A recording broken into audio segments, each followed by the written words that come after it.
then say, if the Muslim portion has to go out, the other portions will also go out. As it happened in his scheme of things, there was a short Buddhist chant that came, followed by the very short Al-Fatiha chapter from the Quran. And then there were the Hindu and the Christian items. So Gandhi would say, all right, if you don't want the Quran, then I will have to skip all the portions from the Gita, which is one of the Hindu texts, and the other Hindu prayer songs.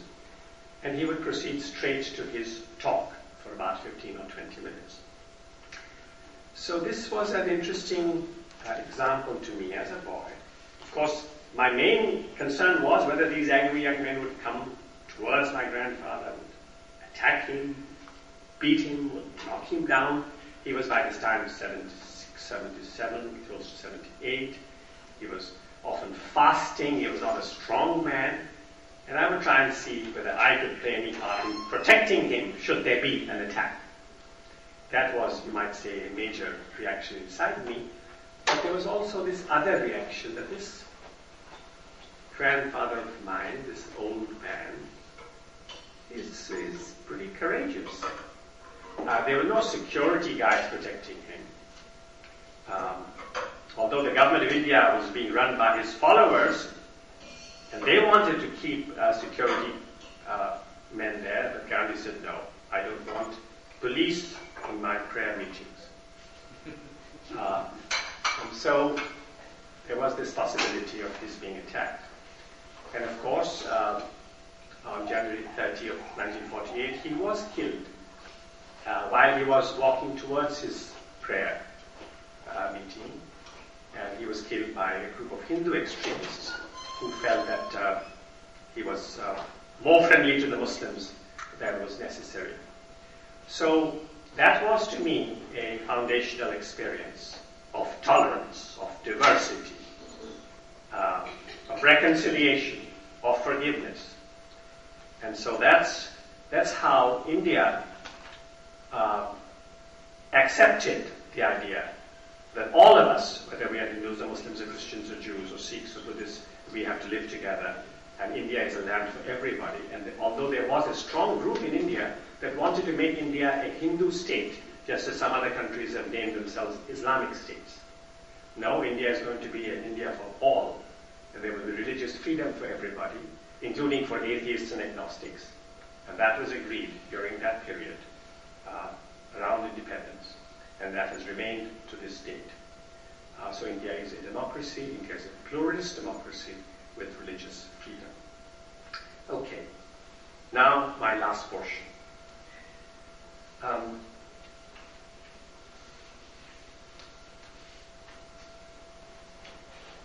There were libraries in my school, of course, in my college in India where I went to.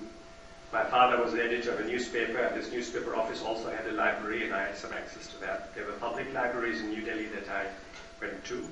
And I did end up first as a journalist, and then as a writer, as an author, and as an academic. But in the year of 1983, this is when I was quite a senior man, I was 48 years of age at this time, I was in Oxford, England. I was between things. There was a newspaper, weekly newspaper that I was editing that had to be closed down for financial reasons, and I didn't quite know what the future would hold. And I said that I was going to study for 3 months in Oxford in the libraries to see if I would get any ideas for the future. There were 3 libraries I was frequenting at this time. There was the Oxford Town Library, public library. That's where I spent most of my time. Then there was a library especially dealing with Indian, Pakistani, and Commonwealth affairs. Wonderful library with an incredible collection of books. And then there was the great Bodleian Library that you've all heard of. The great library in Oxford which is open to the public, the whole world goes there, and it has some incredible collections from the past. At the Bodleian, as you probably know, and it's also true of some other libraries, I think, in the world, whoever wishes to make use of the facilities of the library has to pledge that he or she will do certain things and not do certain things, and what are the things you're not supposed to do. I pledge that I will not set fire to any document. I pledge that I will not destroy any. And these are pledges that if you make, you will never forget afterwards. So I did that. Now, what did I find? I found that in these libraries, especially in the Oxford Town Library and the smaller of the university libraries, I found certain books that were on the shelves which contained views that I did not like. I was aware of these books. These books were also there in some Indian libraries. I realized then that although I have physical access to wonderful range of literature, knowledge, there were certain books I just was not going to read. I was not going to open. I felt hostile to those books. I knew what the political line of those books was, and I was not going to open those books. So this, to me, was a very interesting self-discovery. Why was I hostile to these books? Well, some of these books were in defense of the creation of Pakistan. Now, as some of you may know, Gandhi felt that India should have been one and not divided into two. That Hindus and Muslims could live as one nation. He opposed the partition of India.